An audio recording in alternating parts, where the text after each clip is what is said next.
Walang ulang nagpatigil kay DPWH Secretary Vince Dizon para inspeksyonin ngayong araw ang flood control project sa Kalumpit, Bulacan.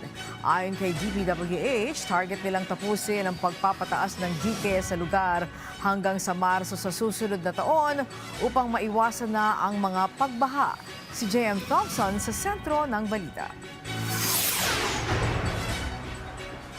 Angelic, sa mga oras na ito ay tuloy-tuloy pa rin yung buhos ng ulan dito sa Kalumpit, Bulacan at kanina nga ay sinamahan natin si Secretary Vince Dizon para puntahan yung flood control project sa Barangay Bulusan, Calizon at Frances.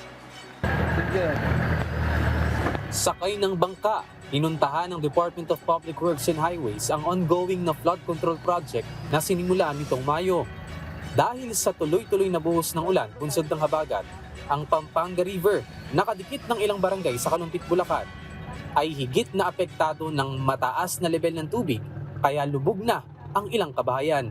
Inaasahan na matatapos ang pagpapataas ng dike sa March 2027. Pero dahil may ilang residente ang naninirahan sa may ilog, nakikiusap ang DPWH at lokal na pamahalaan ng Kalumpit, Bulacan na kailangan na nilang umalis para matapos ang proyekto. Suportado naman ng mga matatamaang residente ang flood control project, pero ang tanging hiling nila ay magkaroon ng maayos na malilipatan. Kaya naman tiniyak ni Secretary Dizon, katuwang ang Department of Transportation, na mabibigyan ng permanenteng pabahay ang mga residenteng matatamaan ng proyekto. At dahil 50% pa lang ang completion ng relocation site na matatapos sa Pebrero sa susunod na taon, bibigyan muna ng DPWH ang mga residente ng pangrenta at sa oras na matapos ang pabahay ay makalilipat na sila dito. Papaspasan at sisiguraduhin naman ng DPWH na matatapos ng mas maaga ang proyekto dahil prioridad ng ahensya na matuldukan na ang dekada-dekada ng problema sa baha sa lalawigan.